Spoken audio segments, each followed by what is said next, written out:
For over 500 years, the Dragon Emperor had rejected every offering brought before his obsidian throne. Unmoved by mountains of gold, enchanted relics, conquered worlds sworn into tribute, or even the lives of heroes who believed sacrifice itself could earn his favor. Empires rose and fell attempting to appease him, misunderstanding his silence as cruelty when in truth it was exhaustion, because immortality had dulled every gesture into repetition and every gift into expectation. The emperor had once been a guardian, not a tyrant, but centuries of being worshipped, feared, and bargained with had eroded meaning from reverence itself, leaving only hollow transactions where devotion came with demands attached. When delegations arrived, he listened without listening, senses filtered through layers of ancient disappointment, dismissing them all with the same bored wave of a claw that could shatter mountains. That was why no one noticed the human child at first. The orphan had not come with a caravan or banner, had not passed through formal gates or been announced by trembling heralds, but had simply wandered into the outer court during one of the emperor's audiences, small, thin, barefoot, and carrying nothing but a folded piece of paper clutched nervously in both hands. Guards froze too late, unsure how such a fragile thing had slipped through wards designed to stop armies.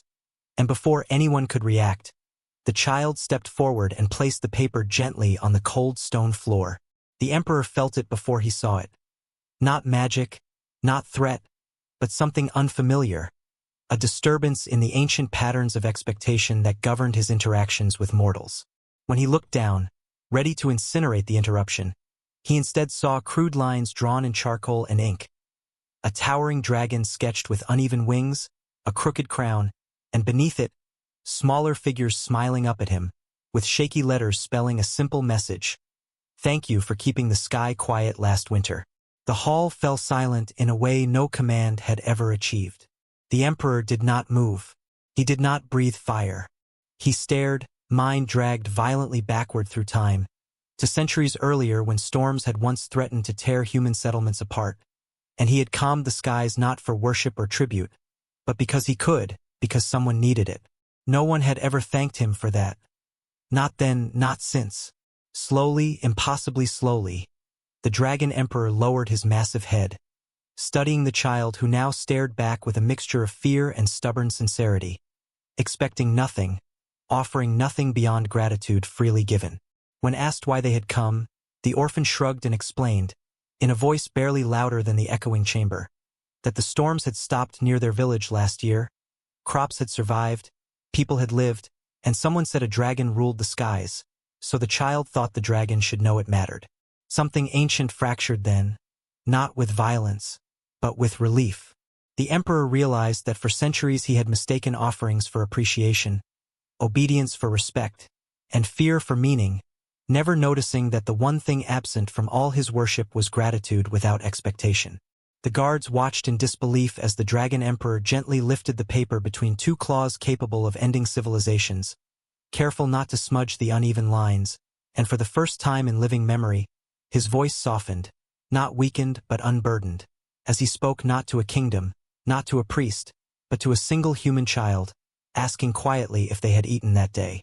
In that moment, the galaxy of empires and ambitions orbiting the Dragon Emperor shifted, because something far rarer than tribute had entered his court, a reminder of why he had chosen to protect the world in the first place. The court remained frozen long after the child's voice faded into the vaulted silence, because no one present had ever witnessed the Dragon Emperor hesitate, let alone lower himself to acknowledge a mortal without fear in their eyes. Advisors who had survived centuries of rulings exchanged uneasy glances, suddenly aware that something immeasurable had shifted, not in power, but in priority. The emperor's gaze lingered on the drawing, tracing every uneven line as if committing it to memory, and in doing so, he began remembering things he had not allowed himself to feel in ages. The first skies he had ever calmed, the first village spared because destruction had felt unnecessary, the quiet satisfaction of protecting without being seen.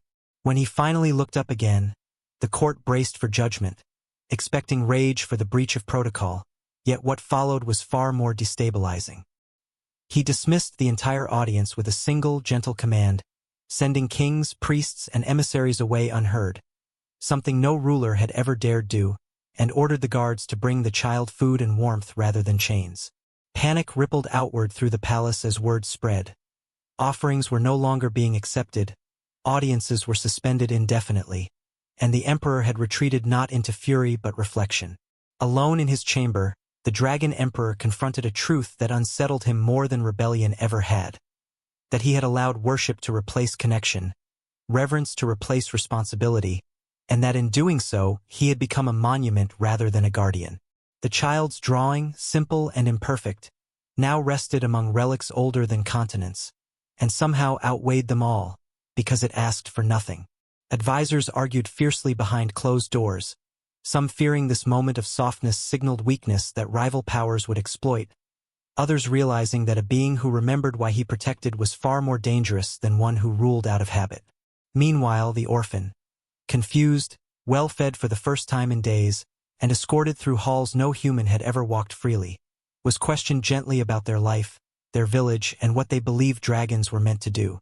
The answers were clumsy, honest, and devastatingly simple, describing protection not as dominance but as presence, and responsibility not as obligation but as choice. Listening from afar, the Dragon Emperor felt something ancient reawaken. Not rage, not pride, but purpose stripped of performance. For the first time in centuries, he issued a decree not written in fire or law, but in action. Storms would be calmed not where tribute was paid, but where lives were most fragile. Patrols would be guided by need rather than borders, and any who offered gifts would first be asked why they were grateful. Across the realms, confusion reigned as empires realized their leverage had vanished overnight, replaced by a ruler who could no longer be bought or threatened because he was no longer empty. Dragons under his command sensed the change immediately, their flights shifting patterns, their watchfulness turning outward rather than inward, and among humans, whispers spread of a sky that felt kinder, not because it was controlled, but because it was cared for. At the center of it all stood a single child, unaware that a thank-you drawing had done what centuries of war, gold, and worship never could: remind an immortal why power existed at all. The reaction was swift and unforgiving because when an immortal authority changes course, every system built around his predictability begins to panic. Neighboring empires interpreted the Dragon Emperor's withdrawal from transactional rule as instability, assuming that the absence of tribute meant diminished attention, and within months, border provocations began: airspace violations, illegal mining in protected ranges, calculated acts designed to test whether gratitude had replaced enforcement. The court urged retaliation, warning that mercy unbacked by spectacle would invite erosion. Yet the emperor responded not with annihilation but with precision, intervening only where harm was imminent and doing so without flourish, extinguishing threats before they could escalate while refusing to punish beyond necessity. This restraint confused rivals far more than terror ever had, because it denied them the narrative of a tyrant growing weak, replacing it with an adversary whose actions could not be predicted by greed or pride. Meanwhile, the orphan remained within the palace not as a symbol or hostage, but as a quiet presence, allowed to move freely, drawing whenever inspiration struck, often sketching dragons not as rulers but as watchers perched on distant peaks, always looking outward. Dragons who saw these drawings felt an unease they could not name, because they depicted them not as objects of fear or worship, but as part of a living system where their existence mattered beyond dominance. When a coalition of states finally attempted a coordinated strike, believing that the emperor's reluctance to devastate cities had created an opening, they discovered their miscalculation too late. The Dragon Emperor did not escalate emotionally, but he escalated structurally, dismantling supply routes, grounding fleets through atmospheric control, and isolating aggressors diplomatically by revealing their provocations publicly, stripping them of moral justification before a single flame was loosed. The galaxy watched as the conflict collapsed under its own weight, not through overwhelming destruction, but through exposure, and in doing so, began to understand that restraint backed by clarity was not weakness, it was leverage refined. Among dragonkind, a schism formed between those who longed for the old simplicity of fear-based order and those who felt, for the first time, pride not in being feared, but in being trusted. The child, overhearing debates meant for ancient beings, asked a question no strategist could answer cleanly. If protection required cruelty to remain effective, had it ever truly been protection? That question echoed uncomfortably through council chambers and war rooms alike, forcing leaders to confront assumptions they had never examined because they had always worked. until now. The emperor listened, said nothing, and continued acting in alignment with the values the drawing had awakened, refusing to perform anger or mercy for anyone's comfort. Over time, patterns emerged. Regions once stabilized by fear alone became more resilient when people believed intervention was guided by care rather than whim, and those who still sought to exploit restraint found themselves isolated, unsupported by allies unwilling to defend naked aggression. The balance of power shifted not because the Dragon Emperor had grown softer, but because the world had grown more honest, and honesty made predation harder to disguise. At the center of that shift remained a human child, whose presence reminded immortals that gratitude did not diminish authority. It clarified it, and in that clarity, even empires built on fear began to fracture. The realization arrived quietly, the way truths that cannot be denied often do. Not with revelation or command, but with the slow understanding that the world was no longer responding to fear the way it once had. The Dragon Emperor stood alone on the highest spire of the palace, watching clouds drift where armies once waited, and for the first time in centuries, the silence around him felt earned rather than imposed. The conflicts that had tested his restraint were fading, not because he had crushed opposition, but because opposition had run out of reasons to exist. Threats without moral footing withered under the weight of their own exposure, and empires built on intimidation discovered that fear could not compete with legitimacy once the difference became visible. Below, the palace had changed in ways no decree had ordered. Guards spoke more softly, servants moved without flinching, dragons landed among humans without the old ritual distance, and at the center of it all was the orphan, older now, still drawing, still thanking the sky when rain came gently or storms passed wide. The emperor understood then that the child had never been meant to stay forever, because gratitude, to remain pure, could not be confined to a throne room. It had to move outward, carried into the world where it belonged. When the time came, there was no ceremony, only a quiet conversation, an offer of protection without obligation, and a choice freely given.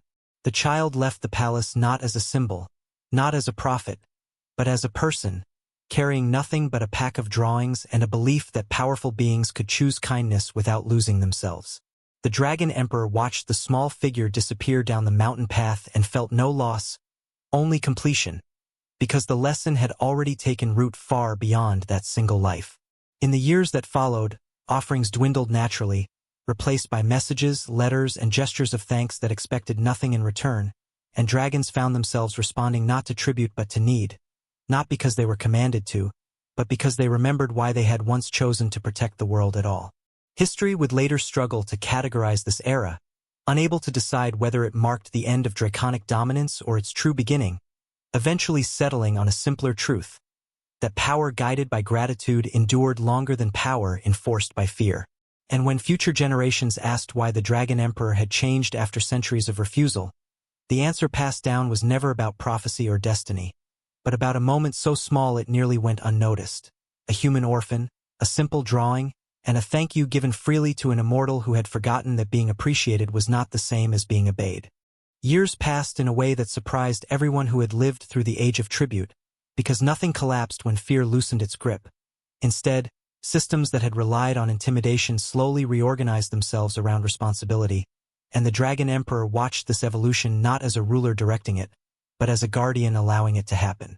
The skies remained calm not because storms were forbidden, but because intervention now came only when destruction outweighed balance, and that distinction changed how mortals prepared for hardship. They stopped waiting to be punished or saved and began acting as participants in their own survival.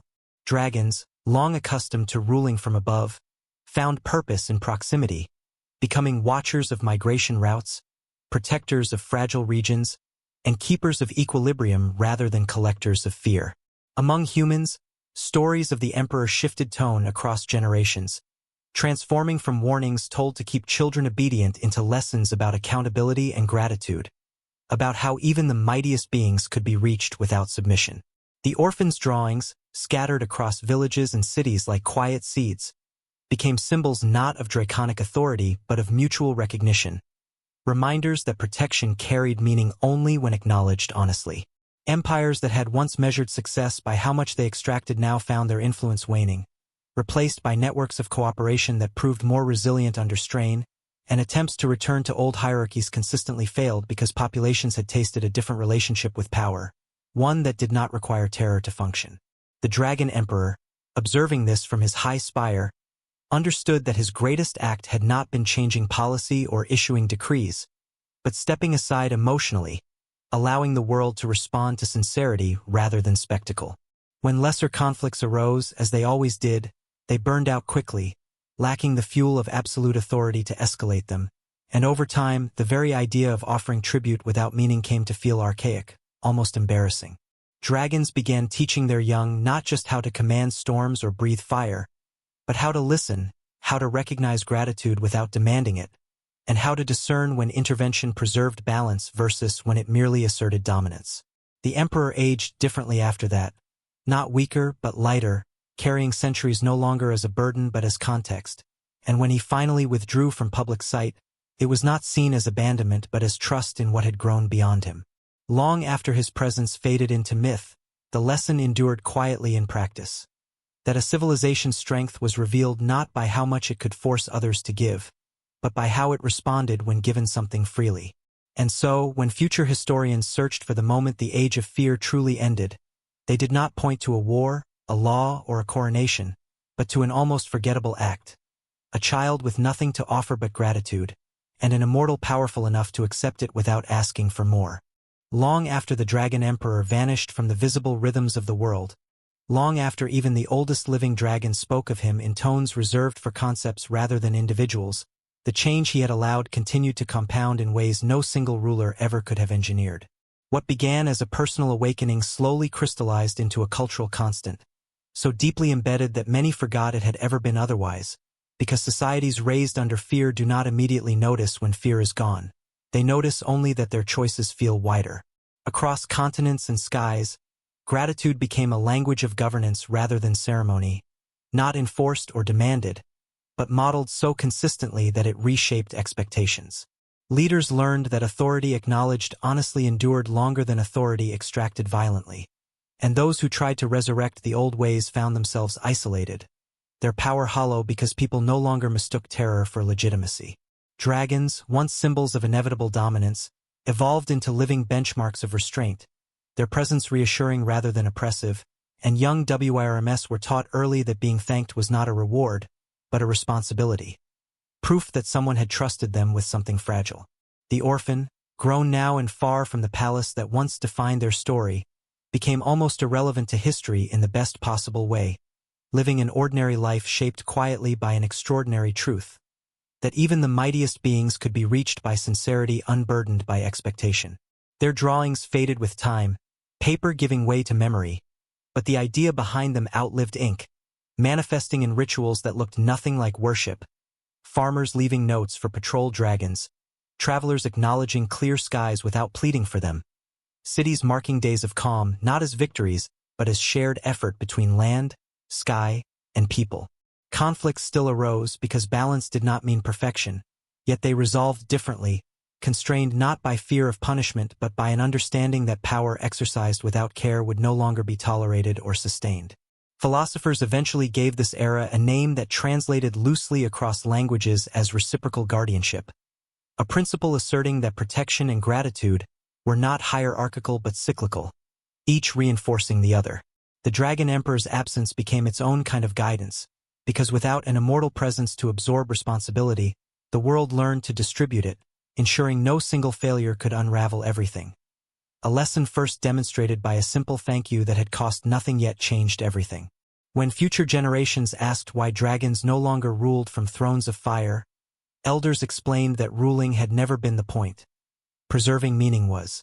And when skeptics questioned whether such a system could endure without constant oversight, history itself answered, because centuries passed without the return of tribute wars, without empires built solely on fear, without skies darkened by dominance masquerading as order. In the end, the Dragon Emperor's greatest legacy was not peace, which is fragile, nor gratitude, which can fade, but the normalization of care as a foundation for power, a radical idea that once introduced could not be fully undone. And so the world endured, not because it was ruled wisely forever, but because one immortal had been brave enough to accept a thank you without demanding anything in return, allowing a fleeting human gesture to become a permanent law written not in stone or flame, but in how power chose to behave when it no longer needed to prove itself.